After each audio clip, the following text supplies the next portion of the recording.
The views and opinions expressed in this podcast are simply that, opinions. All are presumed innocent until proven otherwise in a court of law. Sensitive topics are discussed. Discretion is advised.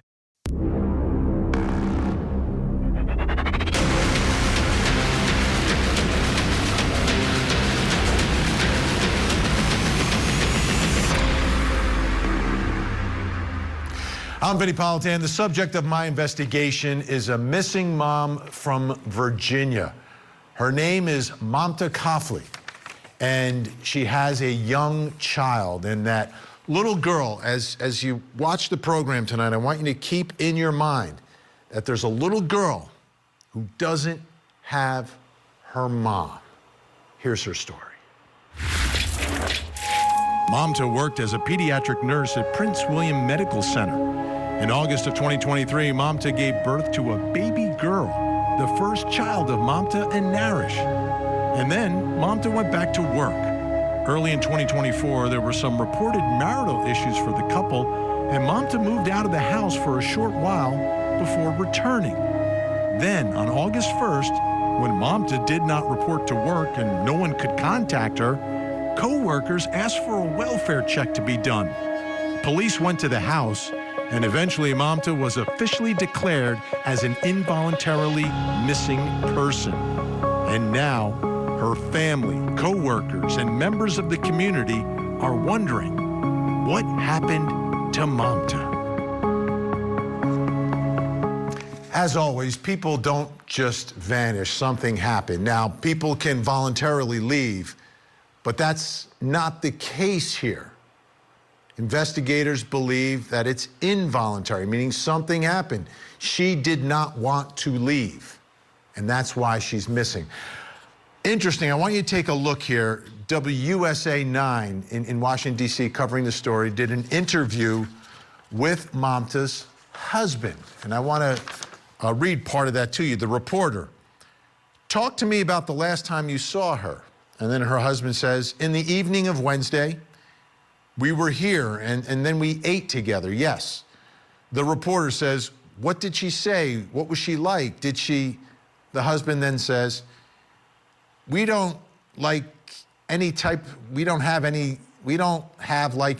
of that. It was like a normal day, like other regular days. Just, like taking care of our baby. It was like very normal. The reporter asked, did she say anything about leaving?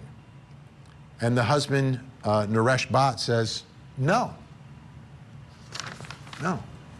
So he's saying that they ate dinner together on the 31st. She didn't say anything about leaving, and then she's gone. She's gone. So, big question when there's a missing person. It's usually the first question that you ask. And it's my first question tonight, which I think is important to understand. When was Mamta last seen? When and by whom? Like, where's the last proof that, oh, there's Mamta?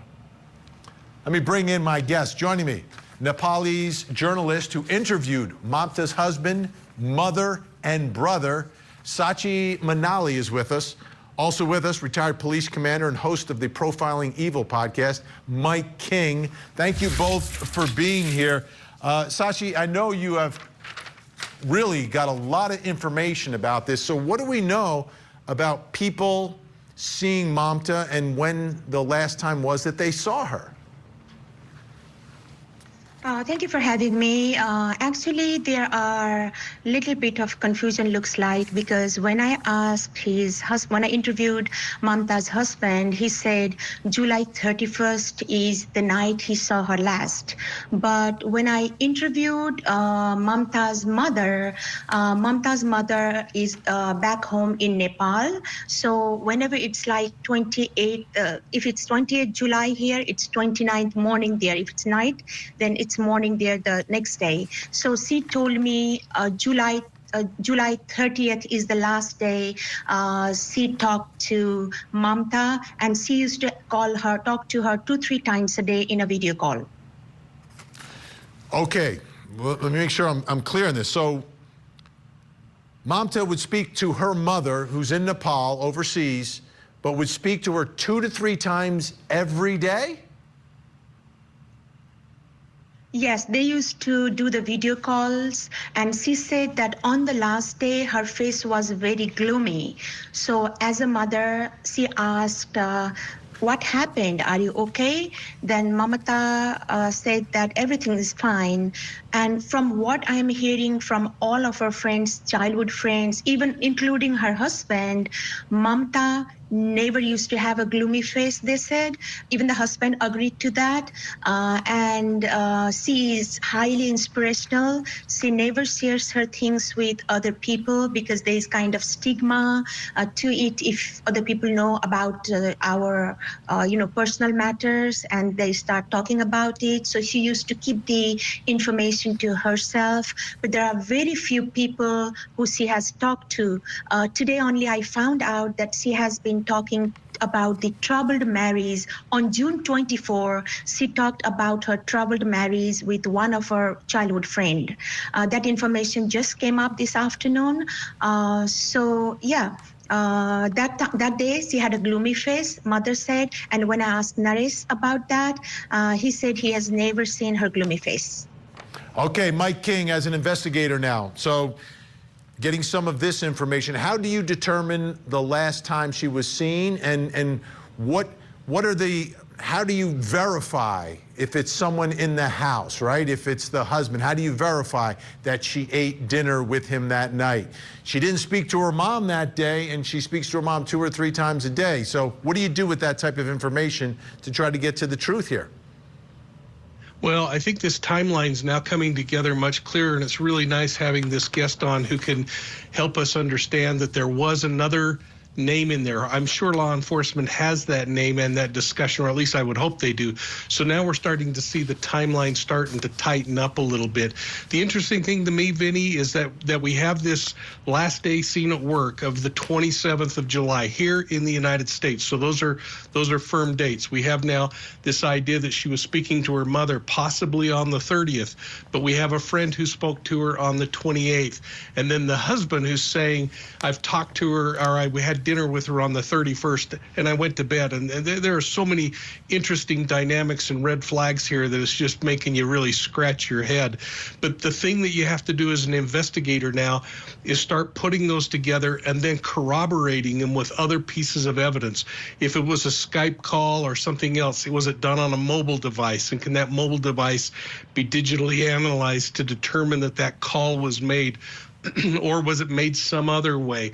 And so there's got to be information to corroborate these little pieces and nuggets of information that are coming along to help tighten that timeline, because those are the things that are going to be needed to really understand people's testimony, the husbands, the friends, or anyone else who might have something to do with this woman. All right, I wanted to put up on the screen something from the Washington Post, who did some investigating here as well.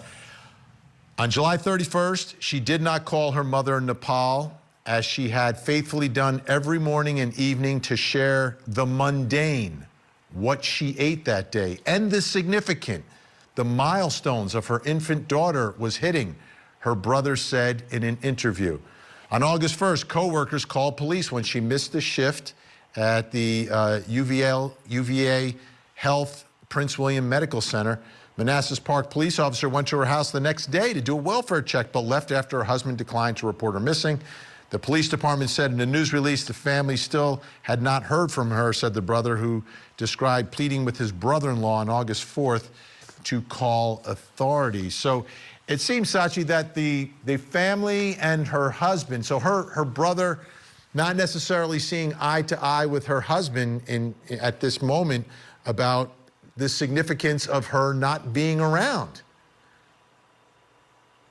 Actually, I have found many contradictory statements already. And today only I was told that the brother, because her mother is not that educated, and she has confessed that. So mother might have given us the wrong date. It could be even one day earlier, because I came to know this afternoon. I have not got chance to contact his brother because it's early morning back there right now.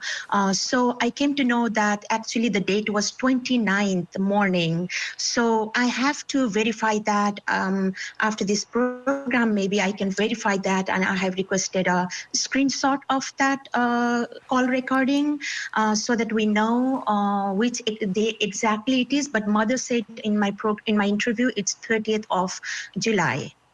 Yeah, and Mike, how does this get more complicated for investigators? Now, there's something else going on here, right? There's language differences. Obviously, she's speaking to her brother and her mother in their native language, I presume. You, as an investigator, have got to get all the information you can. How do you approach a case like this, where there may be some witnesses who may have some language issues and not even be living in the United States, but have important information? Well, at that point, you're reaching out to your friends at Interpol, and you're getting someone locally to go and talk if you can. You're getting translators to help you with understanding, especially the written communication, or if there's a recorded communication somewhere. And you're trying to lean upon all of, again, everything we're talking about keeps going back to what do you have that you can corroborate and really start dialing down when she disappeared. Because now, if in fact this information's correct, Vinnie, we have a bigger window of probably 2 days that she could have disappeared. So then as you go back and you look at mobile phone records, her mobile phone, if she's been given one for easy access, his mobile phone, the husband's, what's going on in the neighborhood. We have to take into account the cultural differences and the things that might be kept quiet in that Nepali culture that maybe would be more openly talked about in a U.S. dynamic culture, whether these were arranged marriages or love marriages through the Nepali customs. All of those things are going to really play an important part in understanding. And this is where it's so important that we really focus in on victimology and suspectology. Absolutely. Guests staying with us. Coming up next, why wasn't Mamta reported missing on August 2nd? On August 2nd, officers responded to Mamta Kafle's residence for a check on her welfare and spoke to her husband, Mr. Bhatt, who at that time provided additional information and did not want to report her missing. Now, back to the Court TV podcast. She's a person, she would not run away, and she does not do self-harm for herself. She wouldn't run away. She wouldn't leave her baby, her young child. We're talking about Mamta Kafle, pediatric nurse and a missing mom of a young child. So this case, I think, is really building up in terms of intensity of the community now getting involved in searching, and intensity of the investigation by law enforcement. I want you to take a listen here to a missing person update. This is from the Manassas Park Police. On August 2nd, officers responded to Mamta Kafle's residence for a check on her welfare and spoke to her husband, Mr. Bhatt, who at that time provided additional information and did not want to report her missing. On August 5th, Mr. Bhatt contacted the police station and reported Mamta Kafle as missing. Between August 5th and 8th, detectives conducted an extensive investigation and found that there was significant lack of recent contact by Mamta with her family, friends, employer, and on social media postings. Given this and other circumstances, detectives were able to elevate her missing person status to involuntary/critical missing person. July 27th, Mamta was last seen at UVA Health Prince William Medical Center. On July 28th, Mamta spoke to a friend. On July 31st, Mamta was last seen by her husband. Okay, let's think about the timeline now. Last seen by her husband on July 31st, then there's August 1st, And then August 2nd is when police come to the house to do a wellness check. Which brings me to my next question in this case. And it has to do with that wellness check. Why wasn't Mamta reported missing on August 2nd? 2 days away from her husband, 2 days away from her little baby. Still with me, Sachi Manali and Mike King. Sachi, from your investigation here, what is the reasoning behind 2 days she's gone and her husband doesn't want to report her missing? I must tell you this, that before I talk to you, I didn't give enough time to transcribe everything, but let me start like this. After talking to Naresh and Mamta's family, there are so many contradictory statements. Naresh, whatever statement Naresh made, I have a proof that is not true already, And Naresh reported on 5th of August after being pressured by Mamta's family and her cousin who lives in New York. He didn't report by himself. Mamta's mother called him, repeatedly from Nepal, but he did not pick up the phone on August 3rd. And then I don't know when he replied back. I have to get that timings because I have not collected that yet. But he did not pick up the phone till August 3rd. And then after that, he called back because they were desperate to know the whereabouts of Mamta, but he didn't pick up the phone. And from there, they started contacting the cousin who lives in New York. And that cousin actually texted Naresh asking how Mamta is doing. And then I can read that text to you here, which is in front of me. I have printed the text. On August 2nd, they started chatting. Actually, they have a long chat. They started chatting from August 2nd, asking the whereabouts of Mamta. And then on August, what is interesting is on August 4th, on August 4th, the information that Naresh gave to her is quite concerning because till now, I have not followed the mainstream media because I'm working tirelessly in the group, in a campaign to find Mamta. That's why I have not been able to focus that. But what Naresh told in my show was their relationship was extraordinarily nice. They don't even argue. They don't do anything. But Naresh likes to fight or argue sometimes. But Mamta didn't even used to do that.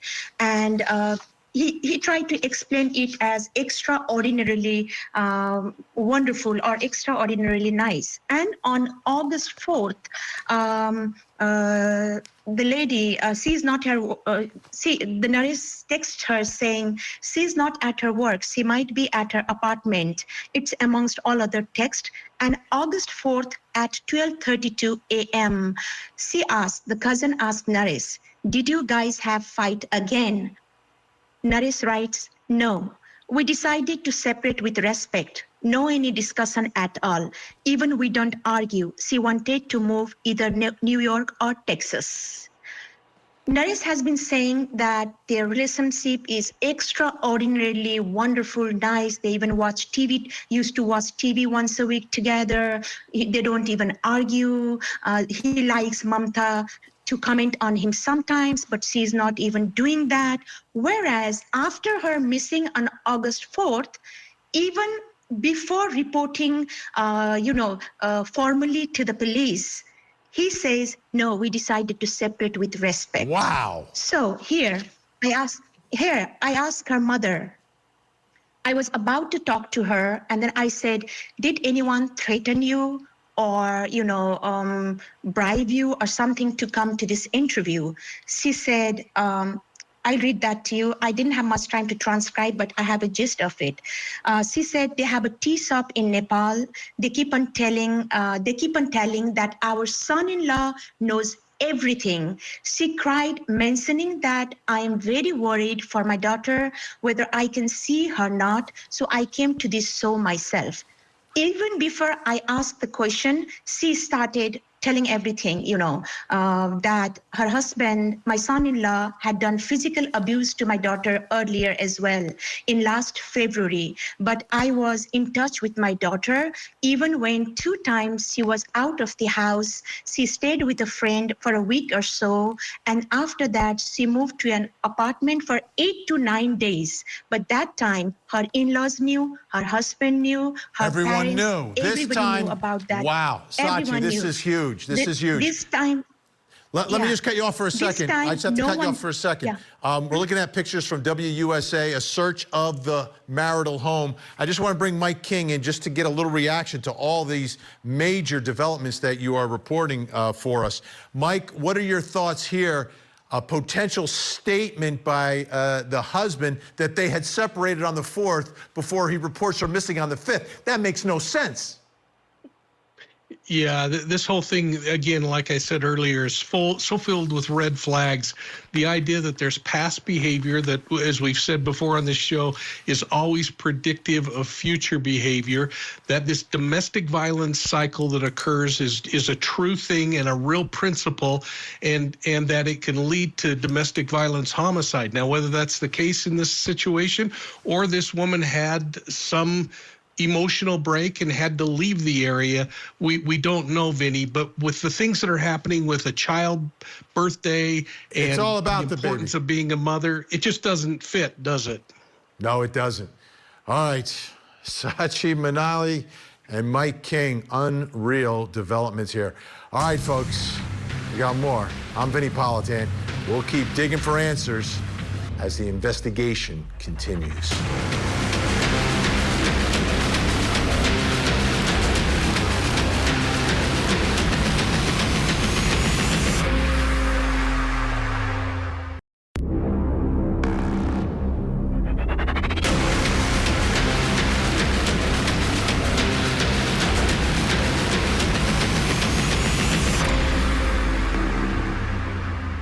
I'm Vinnie Politan as we continue our investigation of missing mom Mamta Kafle from Virginia.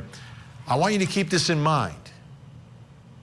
This woman chose to be a pediatric nurse, and she's a young mother of a young child. Here's her story.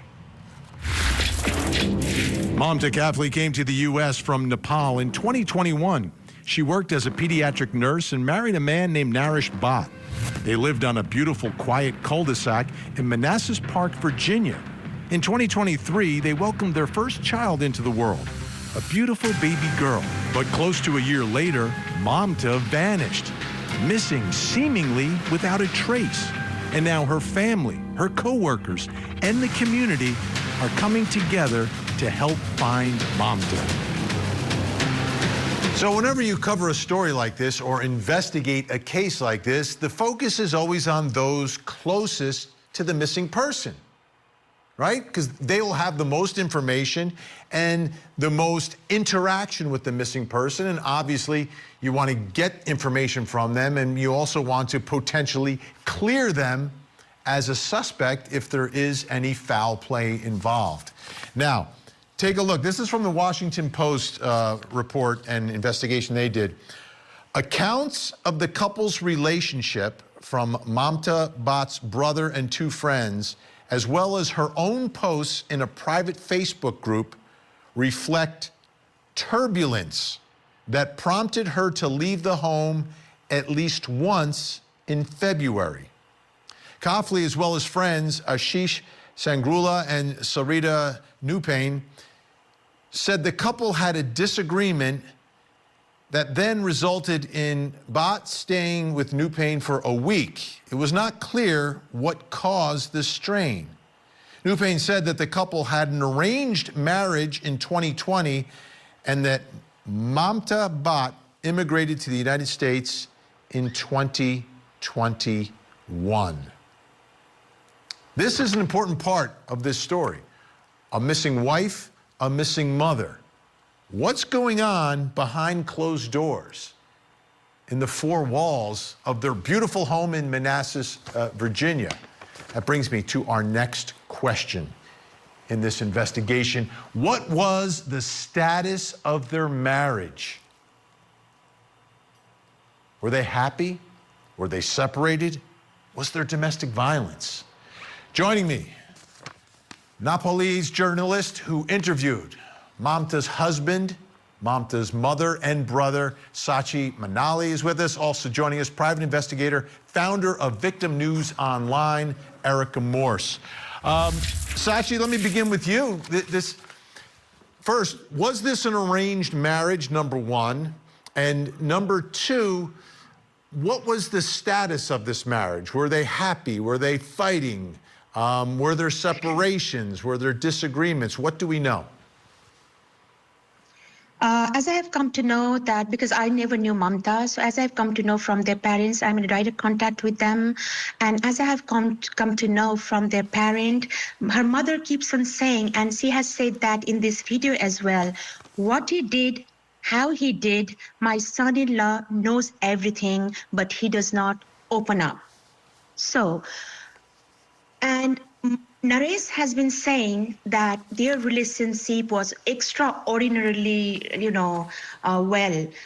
They don't even argue, but his own text message that I have received, which I have printed here, suggests that that was not the case, because Naresh has written on August 4th, that is after the disappearance of Mamta, did you guys have fight again? He has said no.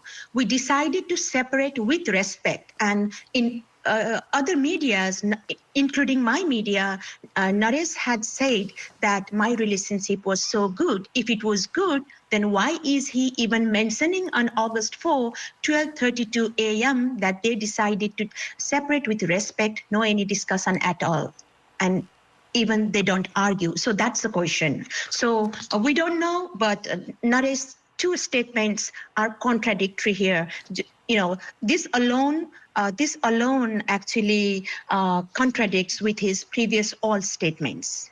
Oh, absolutely. Erica Morse, to me, the biggest part of this investigation is finding out what's going on behind closed doors. And when you're getting mixed messages, contradictory statements from the father of the baby, from her husband, that's problematic. It is very problematic. And I actually caught in an interview that he did that even though he talked about it was such a great and normal night, and I think Wednesday, the 31st, is what they should be focused on based on his statements in that interview. But then he slipped at one point and he said, just come home, we can fix it. And I caught that and I went, let me wait for the reports of the DV to start coming out. And then I saw an interview with one of her friends that talked about on the 28th, she had several missed phone calls from her. And then that she was texting that friend, begging her to come over to the house. So I think there was a buildup taking place, and I think we're starting to learn more about maybe a potential explosion or an argument that went awry. Okay, this is from the Washington Post, and we've been talking about this. Mamta and her baby arrived at New Payne's home in February. Now, this is a friend without money, a car, or a working phone. She said, so New Payne bought her a used phone and added her to her family's phone plan to ensure she could coordinate ride-share trips to her shifts at the hospital. New Payne said at one point, Mamta briefly had her own apartment in Falls Church. In an interview with WUSA 9, the husband, Naresh Bhatt, cited this as a reason he did not immediately report her missing, saying she had gone missing 3 times before. At that time, she has some demands, so that's why she just stepped out and stayed with a couple of times with her friends. And one time she moved to Falls Church to someone, I don't know the name, but she has an apartment.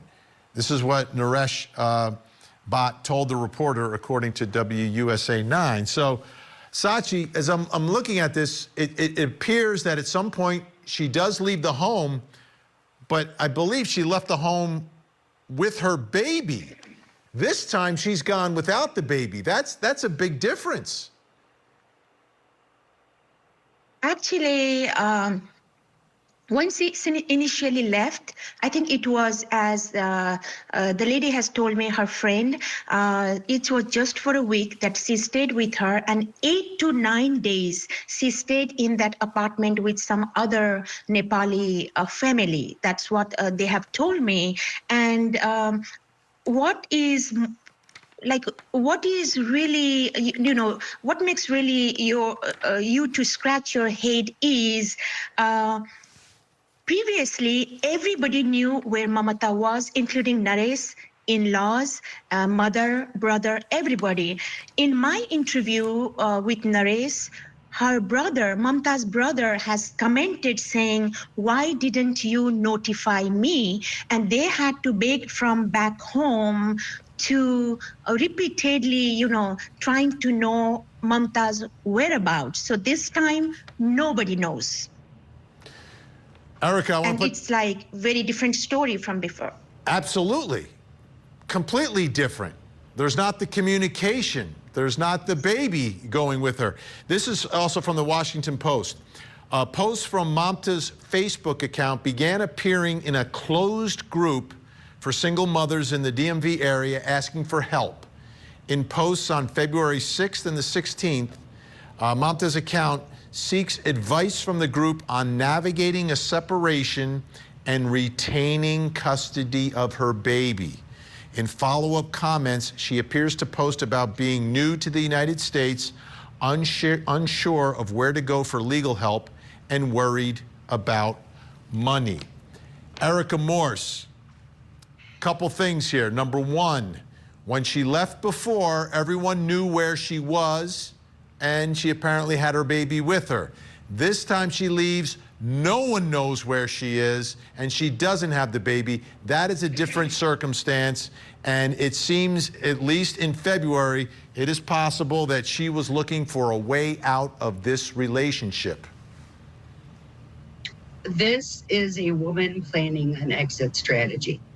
And as we know, Vinnie, that is also the most dangerous time in a woman's life, is when she's planning to walk away. Now, the one thing I will say is that law enforcement is being very closed-lipped about this. And there is a possibility here that she escaped and got to a DV shelter. And if that is the case, law enforcement will do their due diligence, and we may not necessarily know the outcome for privacy reasons.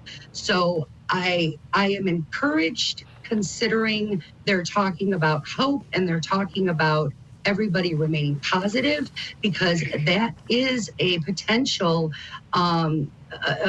resolution to this case that we must consider. Absolutely. I think everything's on the table. And if you go to a DV shelter, things remain anonymous. You don't want anyone to know where you are if you feel like you are in danger. That's part of that. Sachi, let me ask you some questions. Do we know if she had access to a vehicle, like a car, to get away? Or if she left on her own, would she have to get a ride or walk? I came to know even from the husband that she used to call Uber for her work. She did not have a car. And in one question, I asked him, you said that you went to search for her and then just looked from outside in a friend's house between August 1st and the 5th. August 1st, he said, he went there, he looked from outside, and then said that Mamta is not there, and then he came back. I said, well, how do you know that she was not there? Because she doesn't drive a car. That means her car was not there in a driveway or parked outside. So how do you know that? He said that, well, that friend's house is transparent. I just saw from outside that Mamta is not there, and I returned home on August 1st. And I asked him, why didn't you call the police then?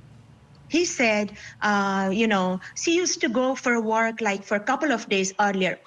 I then told, well, that was the time when you had a fight, but your relationship is extraordinarily nice, wonderful at this time. Why should she go? Were we expecting her to go somewhere? He said no. I asked him, was she scheduled to come home that night? He said, yes. Well, then how could you sleep without even reporting to the police? Wow. You know, he said, well, I put my baby to sleep and something, and then I went to sleep. Okay, then was he there on August 2nd morning? He said, no, she was not there. Why didn't you report then? He said that, well, that was not like, I was not serious by that time. And I asked him, what happened when the police came? He explained that. And then I said, did you file the report then? Then he said that, well, I told the police that she used to go earlier as well, like this.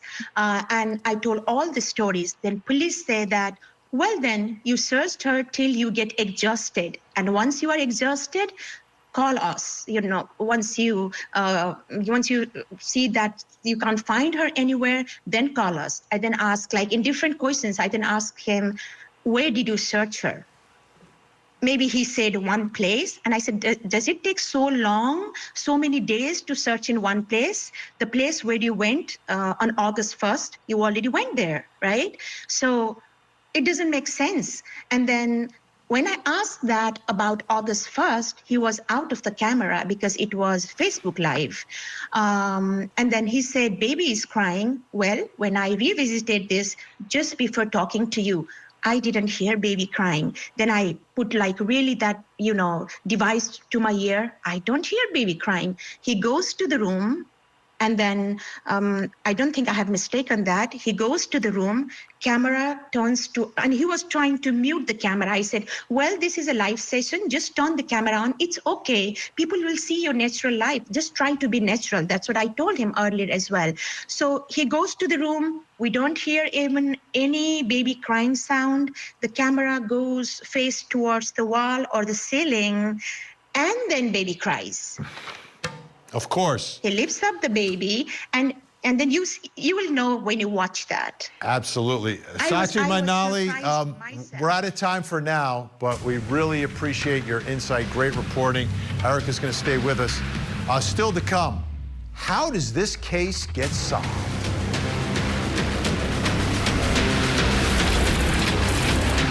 Now, back to the Court TV podcast.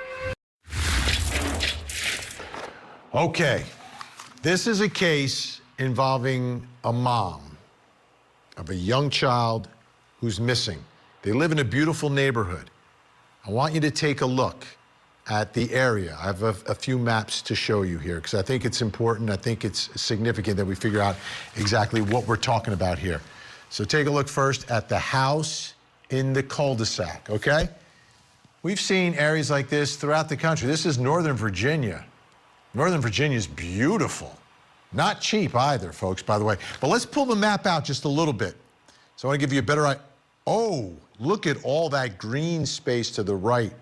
I think you may have a country club somewhere in there. You may have a shooting range in there somewhere. You've got some trails and a whole lot of trees. Let's pull it out a little bit further. I said it's Northern Virginia. So, yeah, you've got water as well. So, you know, you put the timeline here's a little bit vague. Give someone time for something bad could potentially happen. So that brings me to my next question, which is, how does this case get solved? How do you figure out where Mamta is and what happened to Mamta? Still with me, private investigator Erica Morse, and joining us, private investigator Jason Jensen. All right, Jason. How does this case get solved? Well, you know, it seems like from the latest updates that we are hearing is that law enforcement is working the home, probably executing a warrant. So that's always a good sign that they're going to either clear the husband, go through digital devices, try and figure out if there's some way to corroborate allegations, accusations, or whatnot so that they can move on. If it's something to do with the husband, you know, this kind of is reminiscent to like latest coverage of like Scott Peterson and Lacey Peterson.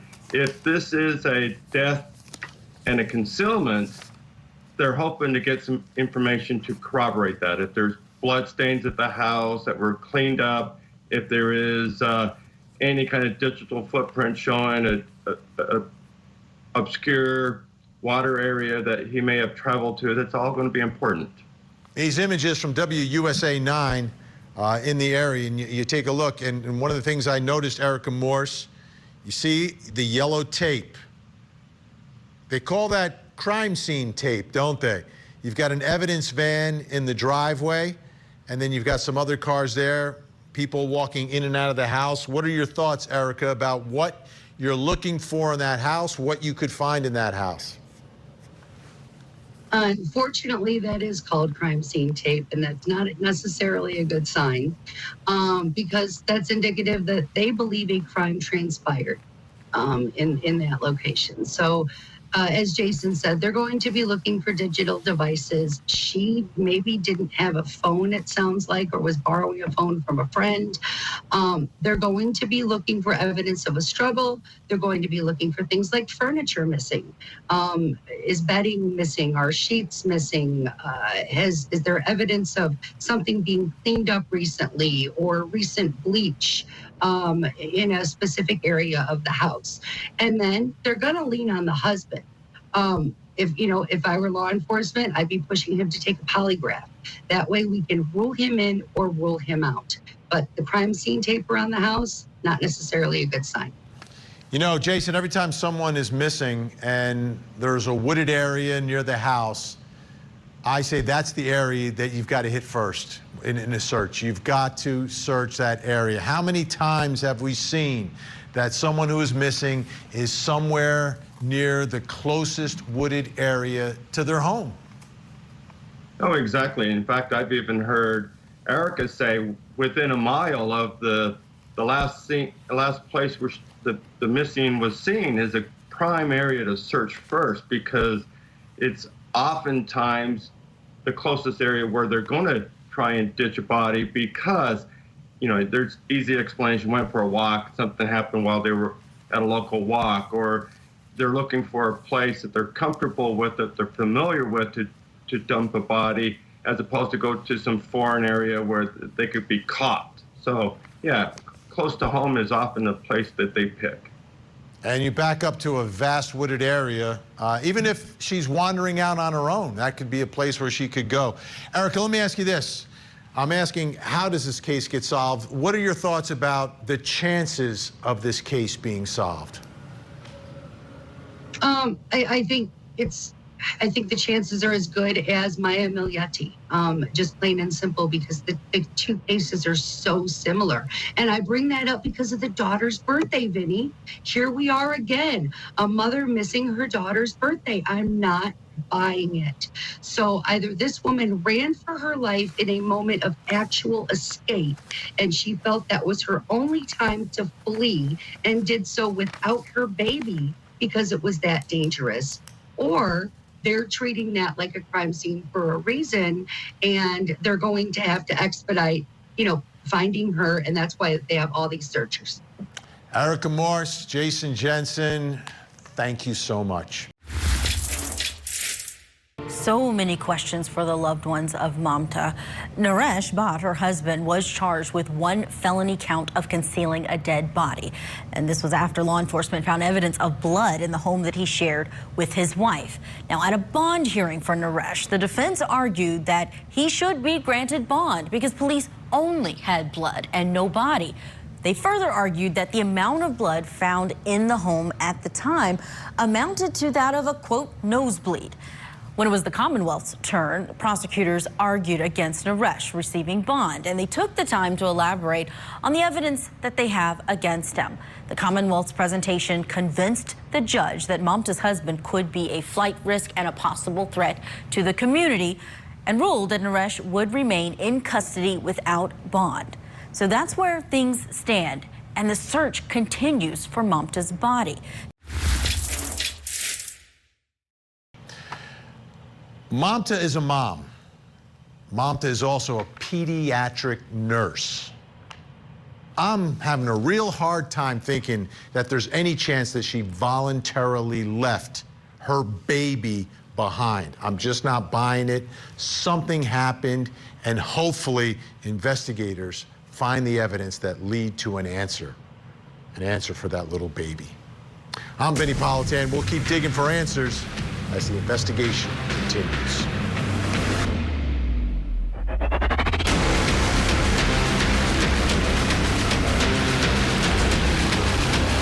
There you have it. If you want to see more in-depth reporting on the latest true crime stories, you can see me every weeknight, 8 p.m. Eastern on Closing Arguments. Thank you so much for downloading. And as always, please don't forget to hug the kids. This podcast is a production of Court TV. Go to CourtTV.com for more content, trials on demand, and to find out how to watch Court TV in your area.